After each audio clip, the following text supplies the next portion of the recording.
Hello, welcome to my channel. My name is Brian and I was wrong. In my previous videos I said that Mario Kart World was the wrong choice as a launch title for the Switch 2, that a game like a new Zelda, a new Mario, or even Donkey Kong Bonanza would have been a better choice. But here we are, post-launch. I've had a couple of weeks to play the game, to experience the system, all of its new features, and I can tell you, Nintendo has changed my mind. Despite the fact that in the weeks leading up to launch, I was most looking forward to replaying Breath of the Wild on the new hardware, I haven't even touched it.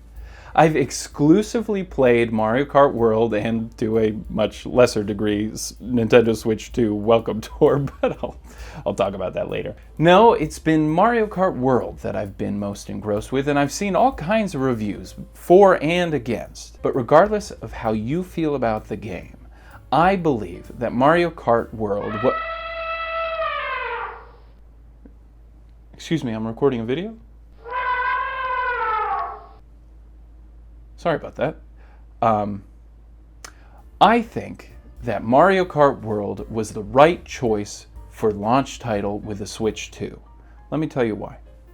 Launch titles, in general, are tricky. They're like the pilot of a TV show. They need to be so good that they impress the critics and draw in a huge audience from day one. And that audience needs to be so impressed by it that they stick around long term. And not only that, they need to love it so much that they tell other people to watch it and expand the audience through word of mouth. All of that is obvious. Where it gets tricky is it also needs to be a true, accurate representation of what the show is going to be. You can't have a $150 million budget Aaron Sorkin script pilot followed by a $10 budget ChatGPT written show. Like, that would just be a bait and switch on the audience. No one would stick around. Launch titles are the exact same thing, and we've certainly seen good and bad launch titles over the last half century of gaming, not just from Nintendo, but from everyone. But the best of them, the best launch titles, have not only stood the test of time as a quality game that people go back and play, but they were also a true representation of what you should expect from the console that they launched on. In the old days, all you really had to do was show off the full technological power of the console while also making the most fun game you possibly could. For the original Nintendo, which had a handful of games that are fully forgotten to history, and some kind of gimmicky ones like the Duck Hunt, which was a classic but required the laser shooter, which not everyone would use from that point forward. No, the standout for the original Nintendo was obviously the first Super Mario Bros. It was genre defining, it was groundbreaking, it was fun, it was new, and yes, as old as it looks now, it was a highlight of the original Nintendo's hardware capabilities. All 8 bits of raw power, baby. With the Super Nintendo, they took that game, that formula, expanded upon it to show off the new system's brand new 16 bits of graphical magnificence with Super Mario World. It was a monumental leap in graphics, in scale of the game, in level design, in storytelling, all this stuff, but it required all 16 bits of advanced graphics and processing power that came with the Super Nintendo. You just couldn't have created that on the original Nintendo. And then after that, they didn't just double this 16 bits, they quadrupled it. The leap in graphics and processing power from 16 to 64 bits was so much a cornerstone of their next system that they literally named it the Nintendo 64. And that system launched with, yet again, a reimagining of the original Mario story in a way that showed off the new system's 64 bits of 3D power in Super Mario 64. And that game was a masterpiece. The movement and physics, the level design, the music, everything about it was perfectly executed. It's still played to this day. I still go back and play it from time to time. But once again, it stood as a representation of what to expect from the Nintendo 64. It showed off its abilities better than some of the games that came after it. And you would think that with the next system, the Gamecube, with another massive leap in graphics, in the processor, memory, everything, that you would think they would continue this formula that has worked for each of their systems beforehand, and they chose instead to launch with Luigi's Mansion, which, don't get me wrong, it's not a bad game. Was it a masterpiece? No, but honestly, I think it would be okay if it had shown off the system's capability. And it just didn't, not really. Sure, it looked like a GameCube game, but better looking games would come out later, better use of its processing would come out later, and it's barely iconic. I mean, they didn't even include it as one of the 3 launch day GameCube online games. It's all the way over here on the future yet to come games. And of all the main console launch titles, this was probably the second weakest in my opinion, but we'll get back to that. Right, and we'll get back to that too. Anyway, though the GameCube may have launched with a weak first-party title, the third-party offerings at launch helped give it the boost in sales. But overall, it became their worst-selling system, at least up to that point. It was even outsold by the Game Boy Advance that came out the same year. But both of those systems, GameCube and Game Boy Advance, would be absolutely clobbered in sales by Nintendo's next system. The incredible, the iconic Nintendo Wii. 21 million GameCubes sold, 101 million Wiis sold. And I would argue the biggest reason for that massive leap in sales came from one launch title. And no, it's not Twilight Princess, despite that being their clear attempt at creating a masterpiece level game that shows off the graphics and physics capabilities, building off of a previous existing iconic franchise. Certainly the leap from Wind Waker to Twilight Princess was the generation-defining game they wanted, but the audience just didn't respond to it that way. It wasn't the story-based artistry of the Zelda series. It was this. We would like to play.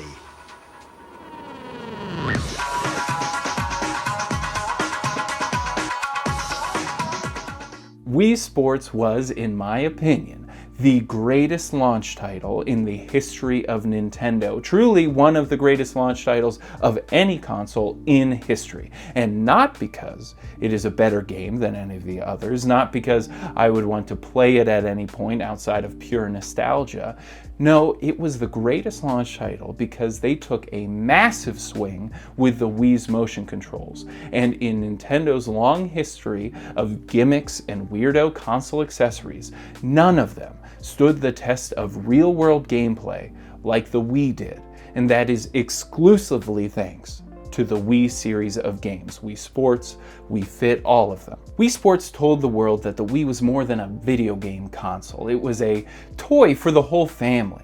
My parents played it, my wife played it. They even bought Wiis for retirement homes for the elderly to be active and entertained. Wii Sports was a remarkably simple game with the simple goal of showing what the Wii was capable of. And it did so successfully that the Wii series of games is the third highest grossing game franchise in history, only behind Mario and Pokemon. Mario, Pokemon, Wii. It's insane. It ranks higher than Zelda, Animal Crossing, Smash Bros, Donkey Kong, Kirby, all of them. Is that mostly because it was a pack-in game? Of course, but that's my point. So many people, so many schools, nursing homes, daycares, cool grandparents bought the Wii with the included Wii Sports and literally didn't buy another game. They bought it for Wii Sports. For reference, Twilight Princess sold only 9 million total, and that even includes the sales for the GameCube version. But as much as they could have learned from the Wii and Wii Sports, those lessons did not translate to their launch of the Wii U. But they kind of had an impossible situation on their hands. Unlike the leap from the GameCube to the Wii, where the vastly different game controls let you play games in ways you never could have imagined possible, the Wii U just added a screen in your hands? Now, is this because they actually wanted to get the Switch built, but the technology just wasn't there yet? Maybe, but whatever the reason, what we got was an imperceptibly more powerful Wii with a tethered screen for either extra gimmicky game elements or to use as a screen instead of the TV, which would have been fine, except it wasn't all that mobile, like you had to be in the same room as the console. But these minor improvements were not helped by bad marketing, and that includes the launch titles. Or the name, the Wii U, it doesn't tell you anything. Most people thought it was just a Wii with a bonus accessory, or just the screen accessory for your Wii. But they made Wii U exclusives, which just further confused Wii owners who didn't really notice that a new system was even launched. Mix that with the launch title of New Super Mario Bros. U, a game that even in its marketing looked barely different to its predecessor, New Super Mario Bros. And New Super Mario Bros. 2. It was just as minor of a leap forward as the system itself. Plus, it was a side-scroller like Super Mario Wonder. It didn't show anything off in terms of updates to the Wii. Sure, you could play it on the little screen, but for that, any game would work.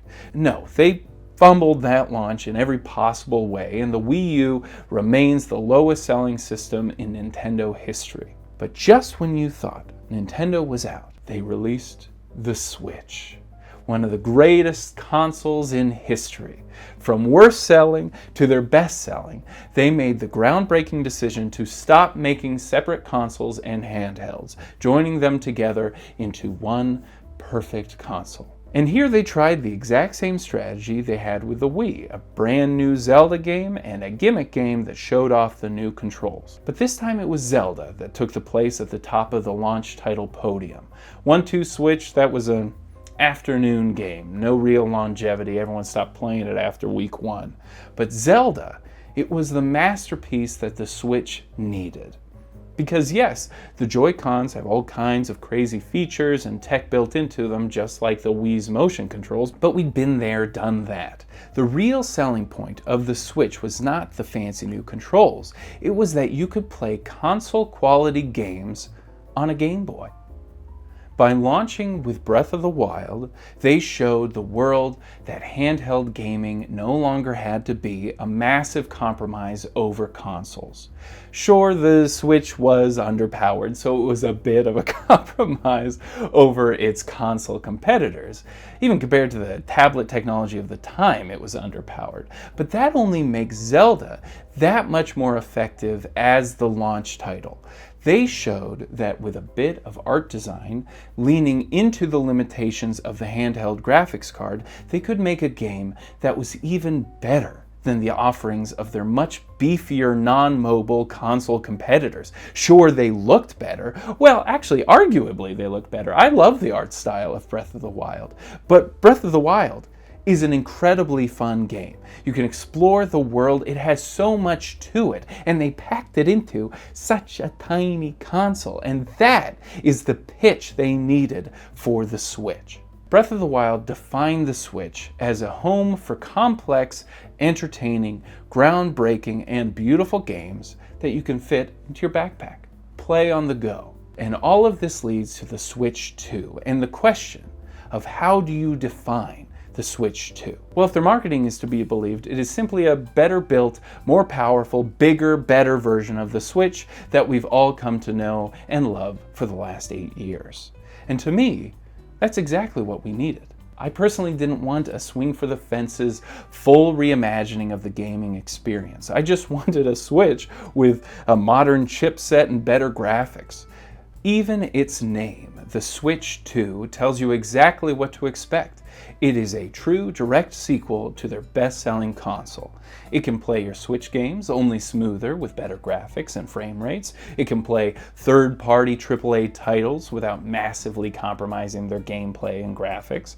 And it can play brand new games that will maintain the spirit of Switch games, but with better graphics, better physics engines, higher frame rates, all the things to bring the Switch into the modern age.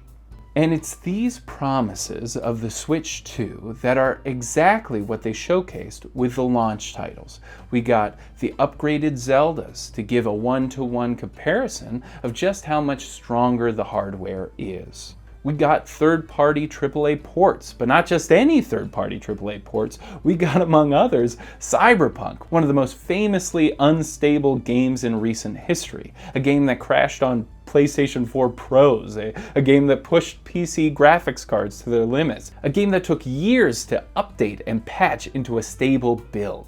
So it's a bold move to start with Cyberpunk, but it is a message. And of course they gave us Mario Kart World, a brand new game that maintains the spirit of Switch games, but with better graphics, better physics, higher frame rates, and a bigger, more expanded world.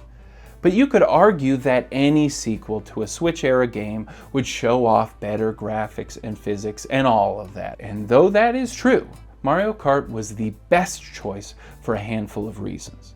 First and foremost, Mario Kart 8 Deluxe was by far the highest selling game of the Nintendo Switch. 68 million copies sold. Breath of the Wild topped out at 32 million. Following up on your most successful game is obviously good business, but they've also had years to make another Mario Kart. In fact, you may remember it's called Mario Kart 8 Deluxe because Mario Kart 8 came out for the Wii U 11 years ago.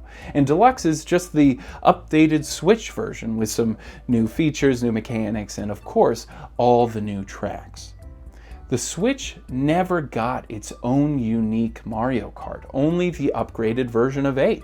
Of course, part of that was they kept releasing new tracks on Nintendo Switch Online, making it a great sales pitch for the expansion pack, more content for the most popular game just hidden behind a paywall, which I guess you could have also bought the DLC, but most people, I think, did the expansion pack. But also outside of the tracks, what more could they do on the Switch? They couldn't make it more complex in terms of graphics or physics, any of that. The system just couldn't handle it.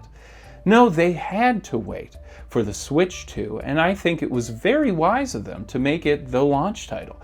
Because outside of the free roam element, which I think you could have added to an original Switch Mario Kart game, I think the system could have handled it, but everything else is a direct result of the Switch 2's improvements over the original hardware. The graphics are better, they're more detailed, the animations more complex, the physics engines more varied. You can have more racers in a match, more items, more weather events, all kinds of stuff could be added because of the power of the console. And yes, the frame rates are higher, which, everything in their marketing shows it's their big show-offy feature outside of mouse controls. But the thing about high frame rates are they are only really noticeable in a game with a ton of fast movements, and Mario Kart is nothing but fast movements, not just you driving, but everything happening around you. And 8 years of looking at the back of a Mario Kart driving the same tracks over and over and over gives you a really deep understanding of what the Switch was capable of. The second anyone who has put any real time into Mario Kart 8 Deluxe starts playing Mario Kart World, they will instantly understand just how much more powerful the Switch 2 is compared to the original Switch. It's the ultimate A-B comparison. Few games have been so consistent in their gameplay or their design. Mario Kart, I would think more than almost any other series, stands as a reflection of the hardware each game belongs to. One look and you can identify exactly what console or handheld a Mario Kart is from. So if the Switch 2 is a direct sequel, an upgrade of the original Switch, it only makes sense to launch it with a title that is a similar direct sequel and upgrade of its predecessor. And on top of everything else, it's just a great game. I can't believe the amount of hate Mario Kart World has been getting since launch, and really since before launch. But I don't think it deserves any of it. It looks amazing. The new mechanics are extremely challenging, giving it a high skill ceiling, and yet, like every other Mario Kart, it's totally accessible to newcomers, especially with free roam, since you're not in competitive mode all the time. Little kids can play. People who aren't good at games can play. I keep seeing free roam being called boring or empty or just for kids.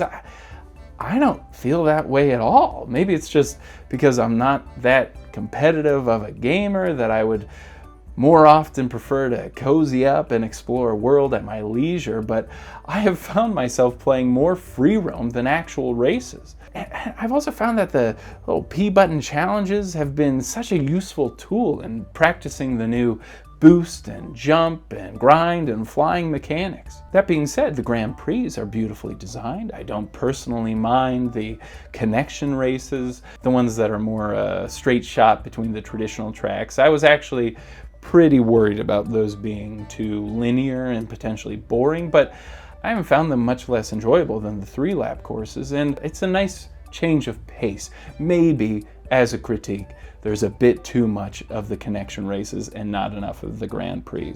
But it does really work in the new knockout mode, which is one of the sweatiest, most stressful game modes I've run into in any game in the longest time. So much so, I found myself having to take breaks going to free roam just to get my stress levels down between races. But knockout is so good. That is such a perfect idea for Mario Kart. I love it. I think it's the strongest thing in the game. I think Mario Kart World is an excellent game that... Right. The elephant in the room. There is no denying that even with all of its triumphs, Mario Kart World is an $80 video game. And that is too much for a video game. It just is. It's too much. It's too much. People shouldn't be paying $80 for a video game. And I know that that has caused it to be held to a much higher standard than it would have at $60 or even $70. Does it live up to the $80 price tag? No, it doesn't. At least not yet. Could it be argued that, yes, it's more than the typical game, but just like Mario Kart 8, you're going to be playing it for years and years. They'll add new tracks, new game modes. Sure, you could argue that. It is possible. But you should never, ever buy a game, or any piece of tech for that matter, based on the promise of future features. No, you need to buy it based on what's available now, because they may not add more tracks or more game modes. They probably will, don't get me wrong, but it's not guaranteed technically. And when they do, it will almost certainly cost more money, either in the form of a purchased DLC or monthly membership payments for Nintendo Switch Online Plus expansion pack. So that will turn an $80 game into higher and higher cost over time, a subscription-based game. But this, to me, as much as I disagree with the $80 price tag, does push it more towards being a good choice for the launch title. Because assuming they were always going to set the price to $80, you can, for now at least, get it for the much more reasonable $50 price tag when you buy it as the console bundle. Will they eventually stop selling it as a game bundle? Potentially. Will they lower the price of the standalone game when they do? I wouldn't bet on it. They aren't known for lowering their prices over time. No, we live in a time when a packing game like Nintendo Switch 2 Welcome Tour costs $10. See, I told you I'd bring it up again. And yes, I have been playing it, and yes, despite all odds, I've actually kind of enjoyed it. I love tech, I love hardware more than gaming itself, if I'm being honest. So a game that is essentially a magic school bus middle school field trip into the Switch 2 Science Center is right up my alley. It's certainly been useful as I prep my videos to fully understand just how the Switch 2 operates and its biggest differences from the original Switch. But it's not worth $10. not when the system is $450 without Mario Kart. And it mostly serves as an advertisement for the system you already bought. So why would you pay more for that?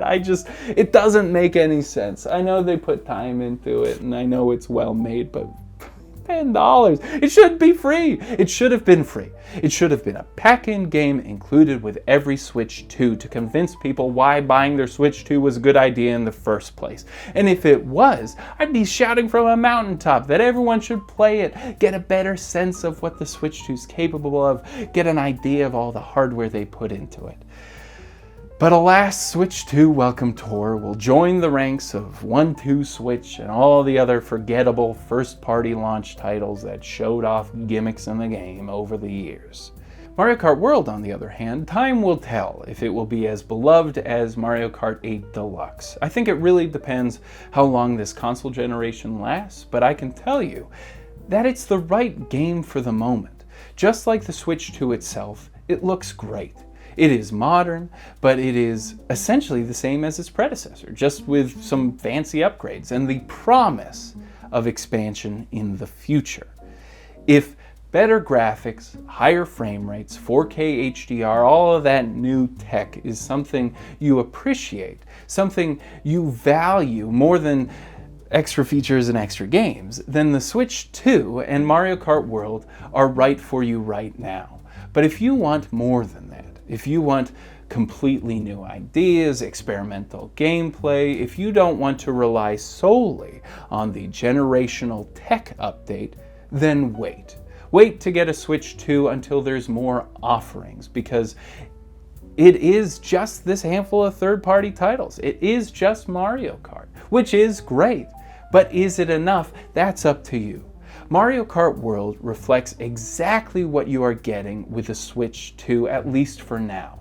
Nothing groundbreaking, just a solid, necessary, generational update from its predecessor. But what do you think?